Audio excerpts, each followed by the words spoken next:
आप सभी को नमस्कार। जैसे हमने सॉल्यूशन टॉपिक को स्टार्ट किया था, थोड़ा सा ब्रेक हो गया था कुछ डिसकंटिन्यूटी की वजह से, फिर से हम उसको कंटिन्यू कर रहे हैं और सॉल्यूशन टॉपिक को बहुत जल्द हम खत्म करेंगे। इस वीक में सॉल्यूशन टॉपिक को हम खत्म करके हम अपना नेक्स्ट टॉपिक स्टार्ट करेंगे। ठीक है, सॉल्यूशन के बाद हम सॉलिड स्टेट या फिर कोई नया टॉपिक उठाएंगे और उसको यहाँ पे फिनिश करेंगे। जैसे हम आपसे बात करते हैं कि सॉल्यूशन चैप्टर में हमने आपसे लास्ट टाइम पे हेनरी लॉ डिस्कस किया था।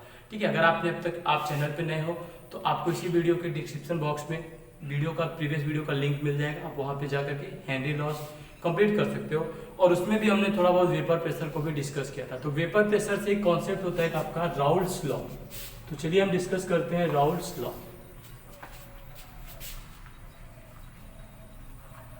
राउल्ट्स लॉ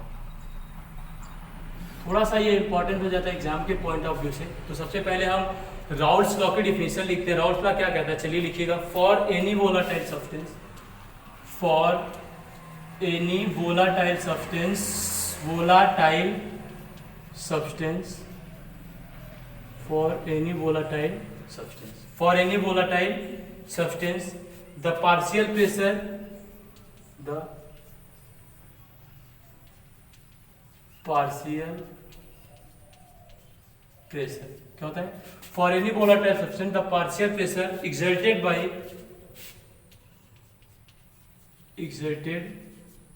by वेपर और गैस, वेपर और गैस किस पर बताइए, on the surface of liquid solution. देखिएगा, on the surface of, on the surface of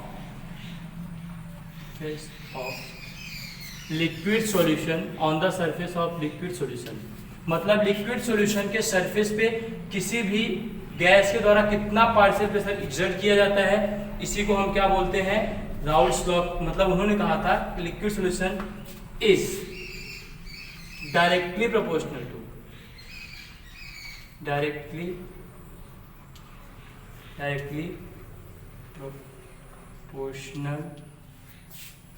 proportional to, किसके डायरेक्टली होता है, सेम कॉन्सेप्ट है ये हेनरी लॉ के जैसा। ठीक है, तो यहाँ पे लिक्विड आ जाता है तो क्या होगा जरा बताइए, proportional to its mole fraction. ठीक है, इट्स अ मोल फ्रैक्शन, इसके मोल फ्रैक्शन पर ये डायरेक्टली प्रोपोर्शनल हो जाता है, किसमें, इन लिक्विड सॉल्यूशन। ठीक, आपका राउल्ट्स लॉ होता है। राउल्ट्स लॉ क्या होता है, for any volatile substance the partial pressure exerted by vapour और gas on the surface of liquid solution is directly proportional to the its mole fraction in liquid solution. मतलब ये सीधी सी बात है, किसी भी गैस के द्वारा जो पार्शियल प्रेशर होता है वो मोल फ्रैक्शन के डायरेक्टली प्रोपोर्शनल होता है।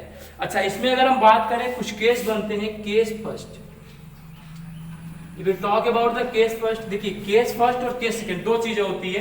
चलिए बात करते हैं, अगर हम ले लें वोलाटाइल सोल्यूट, वोलाटाइल सोल्यूट, ठीक है, अगर हमने ले लिया गया वोलाटाइल सोल्यूट और हमारा सॉल्वेंट भी कैसा हो गया, वोलाटाइल। चलिए, वोलाटाइल सोल्यूट और वोलाटाइल सॉल्वेंट, ये दोनों चीजें हमने ले ली, volatile solute and volatile solvent. इस केस में आपको मिलेगा क्या, सॉल्यूशन। ठीक है, बहुत ही इंपॉर्टेंट केस बनता है आपका, वोलाटाइल सॉल्यूट ले लिया आपने और वोलाटाइल सॉल्वेंट ले लिया। चलिए, अगर हम आपसे कुछ बात करें, एक इमेज के थ्रू बात करते हैं, आइए जरा साथ में बनाइएगा।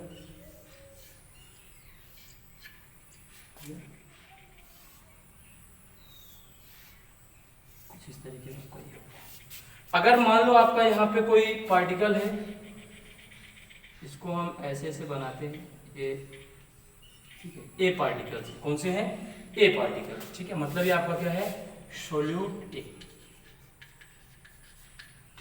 अगर मैं इसमें बनाऊं तो कुछ ऐसा बनेगा, ये कुछ को कलर में बना देता हूं, ये आपका सोल्यूट बी होगा। चलिए, अच्छा एक बात और कर लेते हैं, हम यहाँ पर एक चीज ये मान लेते हैं, जो हमारा पार्शियल प्रेशर ए है वो ज्यादा है पार्शियल प्रेशर बी से। मतलब जो सोल्यूट ए का पार्शियल प्रेशर है वो सॉल्यूट बी से क्या है, ज्यादा है। अच्छा अगर ज्यादा होगा तो इसके कितने, मान लो कि 5 पार्टिकल्स ऊपर आए हैं, इसके कितने मान लो, इसको 3 ही आएंगे ऊपर। अपनी बात समझ रहे हो? अगर मैंने ये मान लिया, आप कुछ भी मान सकते हो, दोनों में से कोई भी मान सकते हो, अलग अलग रिलेशन, मतलब रिलेशन एक ही आएंगे, बाद इसको हम फैक्टराइज अलग अलग कर लेंगे, ठीक है। तो अगर ऐसा हो गया, तो अगर मैं कहूं कि इसका मोल फ्रैक्शन x से होगा, इसका मोल फ्रैक्शन x भी होगा, इसका मोल फ्रैक्शन कितना होगा, x से होगा, और इसका मोल फ्रैक्शन कितना होगा, x भी, मतलब इसका x है और इसका x भी। अगर इन दोनों को आपने मिला दिया, समझिएगा, अगर इन दोनों को आपने मिला दिया, अच्छा अगर आपने मिला दिया, देखिए क्या होगा, जब आपने मिला दिया तो अभी देखो कुछ ऐसा होगा, ए और बी दोनों के पार्टिकल मिक्स आएंगे, हो सकता है बी के कुछ ज्यादा आ जाए, पी के 2 ज्यादा आ जाएंगे, पीबी के कुछ कम आ जाएंगे, जो भी आ पाए, मुझे नहीं पता। मतलब टोटल यहाँ पे जो आपका पीटी होगा वो क्या हो जाएगा, पीए प्लस पीबी के, होगा कि नहीं बताओ। जो आपका टोटल होगा पीटी जो होगा किसके होगा, पीए प्लस पीबी के इक्वल होगा। इसका मतलब देखिए, सबसे पहले अगर हम बात कर लें राउल्ट्स लॉ की, तो राउल्ट्स लॉ क्या कहता है, देखिए राउल्ट्स लॉ ये कहता है कि partial pressure of A is directly proportional to mole fraction of A, ये कहता है। अगर इसको हम रिप्लेस करें तो क्या होगा, P A will be equal to P dot A pure से एंड एक्स से। अच्छा इसके कैसे देखो क्या होगा, P B directly proportional to X B, ठीक है, तो क्या हो जाएगा आपका P B equal to P dot B X B. बहुत बढ़िया, मतलब ये आ जाएगा। अच्छा अगर हम टोटल प्रेशर की बात करें तो PT will be equal to किसके हो जाएगा, पीए प्लस पीबी, होगा कि नहीं बोलो, हो जाएगा। वैल्यू पुट कर दीजिए आप पीए प्लस पीबी, तो क्या होगा P dot A X A plus P dot B X B, इस बात पे हो जाएगा, दोनों चीजें इस बात पे हो जाएंगी। और हमको पता है कि जो मोल फ्रैक्शन होता है वो टोटल किसके इक्वल होता है, 1 के। तो देखिए आपने यहाँ पीवी को क्या माना है, लेस माना है, तो आप पीए के टर्म में आंसर को लेके आएंगे। मेरी बात समझ रहे हो, आपने पीवी को लेस माना है तो आप मतलब एक्सबी को रिप्लेस करो, ठीक है। तो आप क्योंकि आपने पीवी को लेस माना है तो एक्सबी इक्वल टू मैं लिख सकता हूँ 1 माइनस एक्स ए, कोई डाउट, क्योंकि X A plus X B equal to कितना होता है, 1 होता है। In that case, when we put the value, then the equation will be p dot a x a plus p dot b 1 minus x a. That is, and now arrange the p. We can say that p dot p. Sorry, हमने किसको maximum माना है, p dot a को ज्यादा माना है ना, चलिए कोई बात नहीं, p dot a ज्यादा कौन जाएगा, p dot b, ठीक है, कोई बात। आप किसी को भी मान लो, जिसको आप ज्यादा मानोगे उसी का आपको उसी के अपोजिट में आपको मोल फ्रैक्शन रखना होगा। मतलब ऐसा एग्जाम में पूछता है, ऐसी वैल्यूज एग्जाम में पूछता है, तो ऐसे में ऐसा रखते हैं, ठीक है। तो आप चाहो तो एक्स की वैल्यू रख करके आप पता कर सकते हो, कोई ऐसी प्रॉब्लम नहीं। पर आपने यहाँ जिसको ज्यादा माना है आप उसी के टर्म में आंसर लाने का प्रयास कीजिए। एक्स ए मोल फ्रैक्शन नहीं, एक्स ए को मतलब एक्स बी को रिप्लेस करके एक्स ए के टर्म में आंसर लाइएगा। तो ये कुछ ऐसा हो जाएगा कि ये P dot A X A plus P dot B minus P dot B X A हो जाएगा, ठीक है। तो इसको मैं आगे लेके आऊं, क्या हो जाएगा, पी डॉट बी हो जाएगा, पी डॉट बी प्लस, ठीक है। आप यहां से क्या करो, एक्स ए को कॉमन ले लो, एक्स ए को कॉमन ले लेते क्या हो गया, P dot A minus P dot ए, हाँ माइनस आएगा, माइनस पी डॉट जी। आपका क्या आ गया बताओ जरा, ये आपका टोटल प्रेशर आ गया राउल्ट्स लॉ के अकॉर्डिंग, ठीक है। तो ऐसे आप जब उसका निकालोगे कुछ एक टर्म आएगा पी डॉट ए, ठीक है, उसमें क्या आएगा, जब आप उसके थ्रू जाओगे पीटी इक्वल टू आएगा पी डॉट ए, जब आप पीवी को ज्यादा मानोगे तो आएगा X B P dot B minus P dot A. ये दोनों टर्म आपसे पूछ सकते हैं राउल्ट्स लॉ के, इन दोनों टर्म से आपसे राउल्ट लॉ को पूछ सकता है। तो ये पूरा राउल्ट्स लॉ का डिस्क्रिप्शन होता है, ठीक है, जहां पे ये बताया जाता है कि total pressure will be equal to मतलब ये आपका P dot B plus X A bracket close bracket में P dot A minus P dot B. ये राउल्ट्स लॉ का कॉन्सेप्ट होता है, ठीक है। आप इसे नोट कर लो, फिर इस पे ग्राफ होता है वो मैं आपको समझाता हूं। तो सॉरी, इसके केस में आप लिख लेना कि P dot A greater then है किससे, पी डॉट बी से, और इसके केस में कौन ग्रेटर है, P dot B greater than P dot A. तो इसे थोड़ा ध्यान में रखना, क्योंकि एग्जाम में कभी कभी इसको भी पूछ सकता है और इसको भी पूछ सकता है। मल्टीपल चॉइस क्वेश्चन में जेडबल एडवांस में पूछ चुका है ये, एडवांस और मेंस दोनों में पूछ चुका है ये, ठीक है। तो इसको थोड़ा सा आप ध्यान में रखना जिससे आपको कंफ्यूजन हो। कभी कभी क्या होता है कि हमारी बुक में ये मेंशन रहता है तो ये हमें याद रहता है कि P dot B plus X है, P dot A minus P dot B होता है, पर होता क्या है कि जब हमसे पी डॉट ए के टर्म में पूछते हैं तो हमें कंफ्यूजन हो जाता है कि कैसे होगा, दोनों हो सकता है। आप यहां से वैल्यू पुट करोगे तो अभी आप जब इसको x equal to 1 minus X भी पुट करोगे तो ये आपका आ जाएगा, ठीक। तो चलिए अगर हम बात कर ले इसके ग्राफ की, चलिए राउल्ट्स लॉ का ग्राफ देख लेते हैं। पूछता है, बहुत पूछता है आपसे।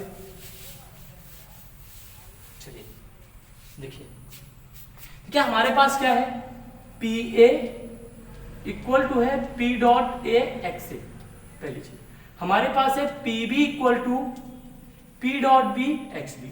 हमारे पास दो चीजें हैं ये, P A equal to P dot A X A and P B equal to P dot B X B.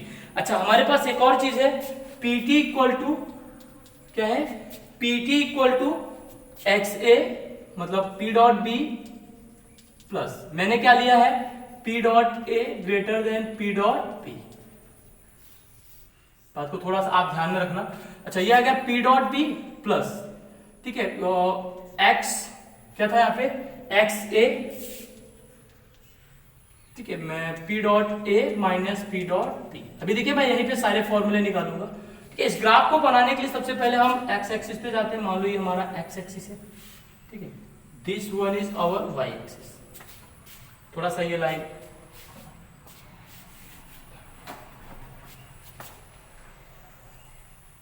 ये हो, ठीक है।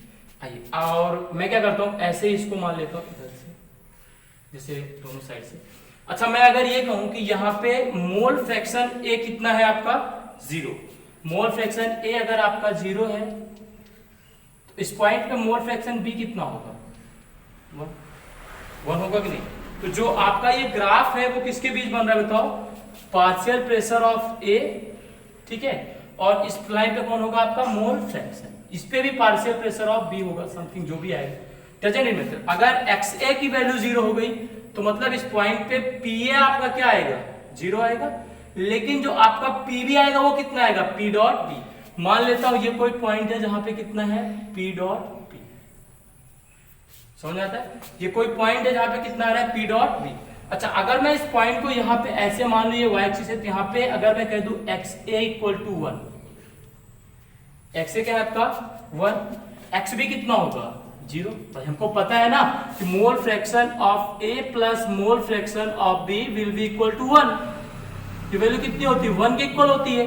तो अगर मोल फ्रैक्शन 0 है तो मोल फ्रैक्शन बी कितना आएगा, 1। अगर ए 1 है तो बी कितना आएगा, 0। अच्छा, एक चीज और देखो, अगर जब ये 1 हो जाएगा तो ये वैल्यू कितनी होगी, पी डॉट ए हो जाएगी, और पी डॉट पी बी कितना हो जाएगा, 0 हो जाएगा। तो अब एक चीज और पता है कि पी डॉट ए क्या है, पी डॉट बी से ज्यादा है, तो इससे थोड़ा सा ऊपर आपके वैल्यू लेनी पड़ेगी। मान लो कितना है, पी डॉट, ठीक, तो ये आपका रिप्रेजेंट कर रहा है, ठीक है, पी डॉट ए। अच्छा, एक चीज ये तो तब हुआ, ठीक है, इसका मतलब ये हुआ कि ये पी डॉट बी अगर है, ठीक है, इसको अगर हम मिला दें तो कहां से मिलेगा ये, जहां पे ये 0 जा रहा होगा, सॉरी थोड़ा सा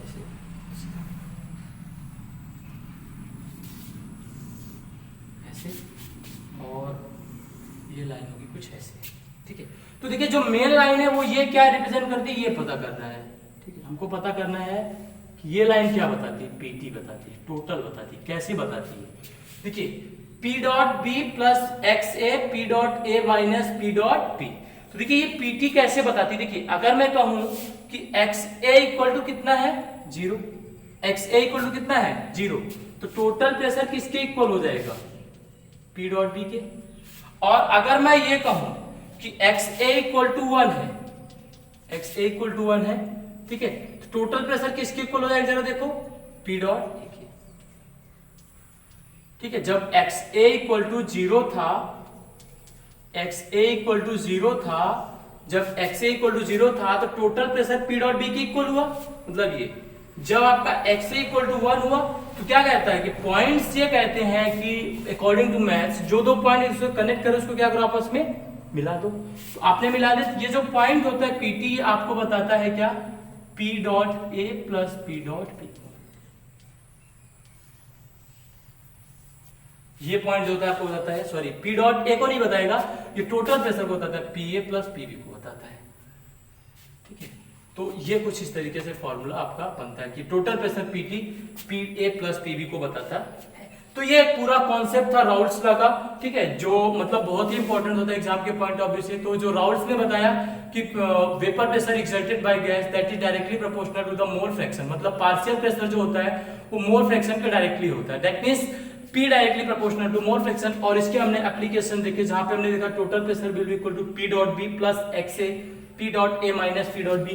अच्छा, जब इस केस में P dot A greater than था P डॉट B और P dot B greater than PA हो गया तो ये फॉर्मूला आ गया और ये पूरा एक ग्राफ हमने डिस्कस किया। ठीक है, तो आप इसे नोट कर लीजिए और हम अपने अगले टॉपिक पे मूव करते हैं जिसका नाम है केस सेकेंड।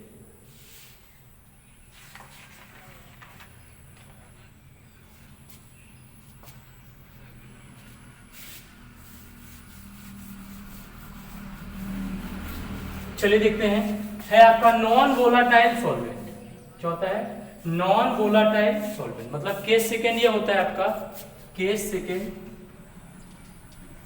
बहुत ही इंपॉर्टेंट होता है। ये आगे चल के जब हम कॉलिगेटिव प्रॉपर्टीज पढ़ेंगे तो वहां पे एक फेमस कॉलिगेटिव प्रॉपर्टीज बन के आता है, इसको हम यहीं पे डिस्कस कर लेते हैं। ठीक है, नॉन वोलाटाइल सोल्यूट,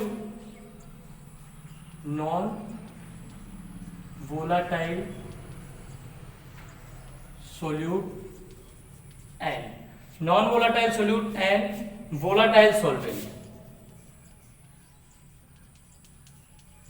ठीक है, आप नॉन वोलाटाइल सॉल्वेंट मत ले लेना। ठीक है, नॉन वोलाटाइल सॉल्वेंट नहीं हो सकता है। ठीक, तो जो हम बात करें non volatile solute and volatile solvent, ये जो प्रॉपर्टी होती है इसको बोलते हैं RLVP, that known as relative lowering of vapour pressure. होता क्या है कि जब हम कोई नॉन वोलाटाइल सॉल्यूट ऐड करते हैं तो वेपर प्रेशर क्या होता है? कम हो जाता है। ठीक है, उसी को हम बोलते हैं relative lowering of vapour pressure. आइए इस पॉइंट को डिस्कस करते हैं। मान लो ये हमारा कोई कंपोनेंट है।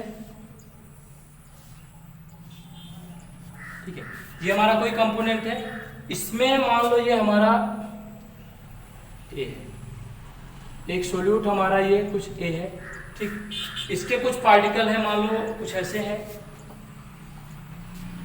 2-3 पार्टिकल यहाँ पे है, 4 पार्टिकल ऐसे। ठीक है, तो ये जो प्रेशर डेवलप करेंगे कितना करेंगे? P डॉट ए, यहां से P डॉट ए कर रहे हैं। ठीक, लेकिन अगर मैं कहूं कि अगर इसमें एक सोल्यूट हमने ऐड कर दिया, सोल्यूट B जो क्या है? Non volatile.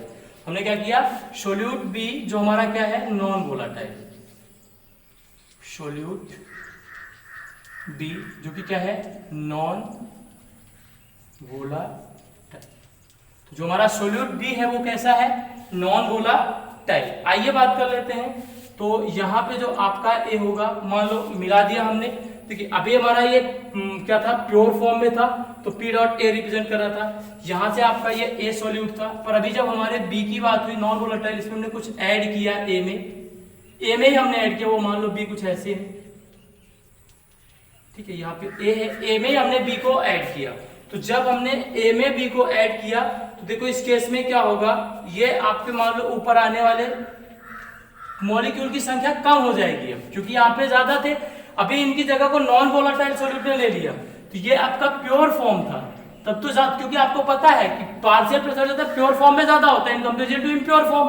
तो जब प्योर फॉर्म में ज्यादा होता है इम्प्योर फॉर्म से, तो आपने नॉन वोलाटाइल सॉल्यूट ऐड किया तो कम से कम पार्टिकल ऊपर जाएंगे, जितने कम पार्टिकल ऊपर जाएंगे उतना ही कम वेपर प्रेशर एक्सर्ट होगा। तो इस केस में क्या होगा? देखो ये ऊपर चला गया PA, तो देखो क्या हो जाएगा, जरा ये बात करते हैं। यहाँ पे PA directly proportional to XA, जो पार्शियल प्रेशर ऑफ PA होता है डायरेक्टली प्रोपोर्शनल किसके होता है? मोल फ्रैक्शन ऑफ A के। अच्छा, अगर ये मोल फ्रैक्शन ऑफ A के डायरेक्टली होता है तो इसके केस में हम ये बोल सकते हैं कि PA will be equal to P dot A XA। ये बात आप याद रखना, इसको हम बोल सकते हैं कि PA इक्वल टू मतलब P डॉट A XA।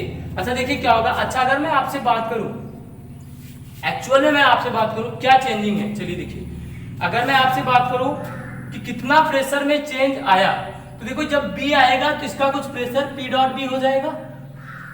ठीक है, तो अगर डेल P की मैं बात करूं तो जो B का होगा P dot A minus P dot B। ये इतनी चेंजिंग तो होगी कि पार्शियल प्रेशर ए में पार्शियल बी को माइनस कर दिया तो इतनी चेंजिंग आ गई। अच्छा, अगर मैं P dot A minus P dot B की बात करूं, अच्छा तो कुछ गड़बड़ हो गया, सॉरी पी डॉट बी नहीं होगा, बी तो आया ही नहीं कहीं पे, बी तो हमारा नॉन वोलेटाइल सॉल्यूट है। प्योर स्टेट में कितना है, पी ए था, बाद में कितना पी डॉट ए हुआ ना माइनस प्योर स्टेट में, ऐड करने पे पी ए हो गया, ऐड करने पे कितना हो गया पी ए माइनस कितना हो गया पी डॉट ए। तो अब देखो, अब इसमें ये समझना होगा कौन ज्यादा होगा। देखिए अब आपको देखो दो माइनस करना है, कौन ज्यादा होगा, तो आप देखो ये प्योर स्टेट में पी डॉट ए, ये वैल्यू क्या होगी ज्यादा होगी। तो आप ऐसे मत लिखना, ऐसे लिखना, प्योर स्टेट में कौन ज्यादा है P dot A minus P. बात समझ में आती है?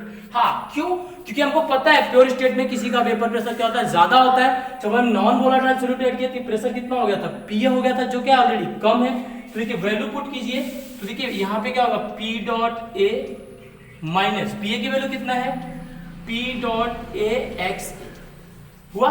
चलिए del P equal to P dot A common ले लीजिए, आएगा 1 माइनस एक्स ए, ठीक है 1 माइनस एक्स से आएगा।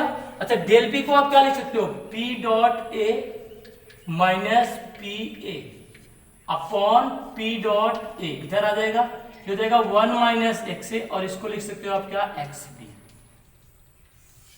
इंपॉर्टेंट, मतलब ये आया X B equal to P dot A minus P A upon P dot. This one is the important.